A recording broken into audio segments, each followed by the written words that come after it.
আমি আজকে কাবলি ছোলা দিয়ে টক ঝাল মিষ্টি দিয়ে ঘুগনি বানাবো। ঘুগনি রান্নার জন্যে কালকে রাত্রে ভিজায় রাখা ছোলাগুলো নিলাম, 2টা টমেটো নিলাম আর আলু নিলাম। আমি এখন ভিজায় রাখা কাবলি ছোলাটাকে 30 মিনিট সিদ্ধ করে নিব। জলটা গরম হয়ে গেছে, কাবলি ছোলাটা দিয়ে দিলাম। 1 চামচ লবণ দিয়ে দিলাম। ভালো করে সিদ্ধ হওয়ার জন্য 1 চামচ খাওয়ার সোডা দিয়ে দিলাম। ছোলাটা তাড়াতাড়ি সিদ্ধ হওয়ার জন্য ঢাকাটা দিয়ে দিলাম। ছোলাটা সিদ্ধ হইতে হইতে আমি টমেটো আর আলুটাকে কাটে নিব। টমেটোটা কুচি কুচি করে কাটে নিব, ঘুগনির সঙ্গে খুব সহজেই গলে যাবে। আলুটাকে ছোট ছোট করে কাটে নিব।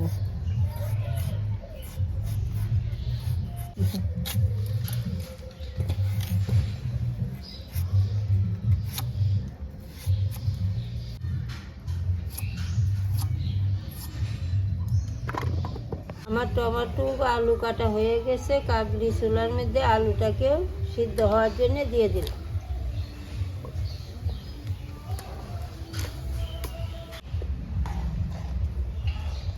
ঘুগনির জন্য কিছুটা টমেটো কাটে নিলাম। টমেটোটা দিলে একটা টক টক স্বাদ আসে, খাইতে খুব ভালো লাগে। আমার ভিডিওগুলো কেমন লাগে কমেন্ট করে জানাবেন, তাহলে ভালো লাগবে। 30 মিনিটের মতন ছোলাটা আলুটাকে সিদ্ধ করে নিলাম। এখন নামায়া এই গরম জলেই ঢাইকে রাখবো। কিছুক্ষণ ঢাইকে রাখলে ভালো নরম হবে। আমি ঘুগনিটাকে সম্পূর্ণ বাটা মশলাই করব। বাটা মশলা দিয়ে করলে ঘুগনিটা খাইতে ভালো লাগে। বৌমা মশলাগুলো বাইটে নাও।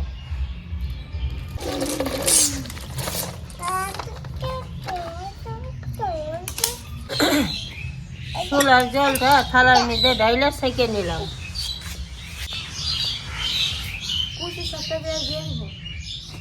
প্রথমেই জিরা মহুরিটাকে বাইটে নেব।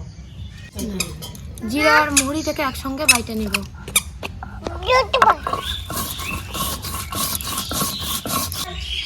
বলুন সিদ্ধ ছোলাটা খাও,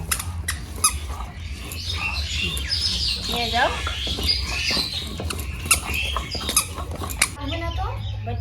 হ্যাঁ, তুমি এখানে আদা, পেঁয়াজ কুচি, কাঁচা লঙ্কা একসঙ্গে বাইটে নিব।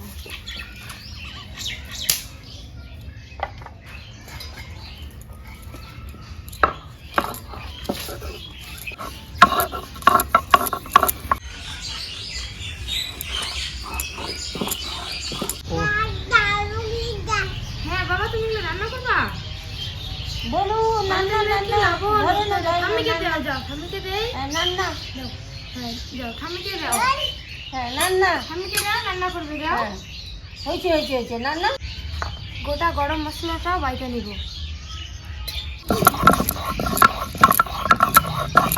তেল গরম হয়ে গেছে, ফোড়নে দিব তেজপাতা। তেজপাতাটা কালো হয়ে গেছে। গোটা জিরা, আদা, কাঁচা লঙ্কা, পেঁয়াজ বাটা,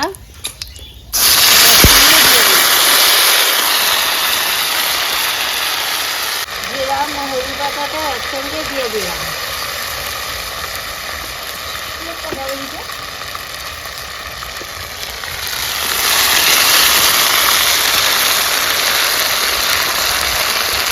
টমেটো কুচিটাও দিয়ে দিলাম।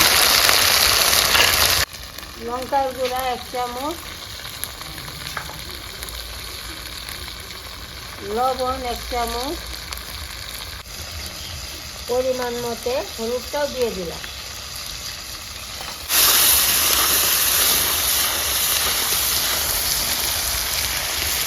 এখন আমি সিদ্ধ করা ছোলা আলুটাকে দিয়ে দিব।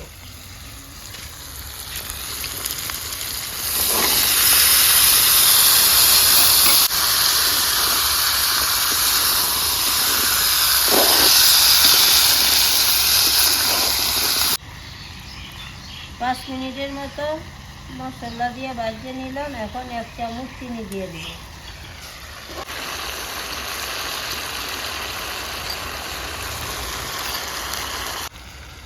চিনি দিয়েও 5 মিনিট ভাজে নিলাম। এখন পরিমাণ মতো জল দিয়ে নিব। ঘুগনিটাকে মাখা মাখা করে রান্না করব।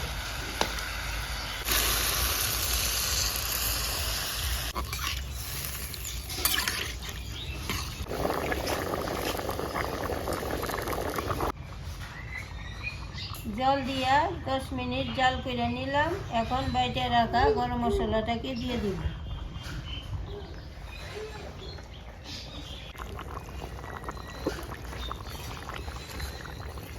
গরম মশলাটাকে একটু মিশিয়ে নিব। গরম মশলা দিয়ে 1 মিনিট জাল করে নিলাম। এখন ঘুগনিটা নাম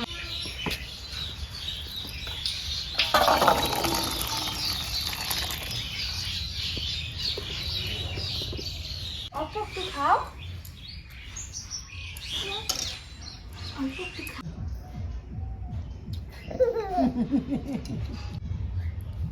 ওরে দিও না।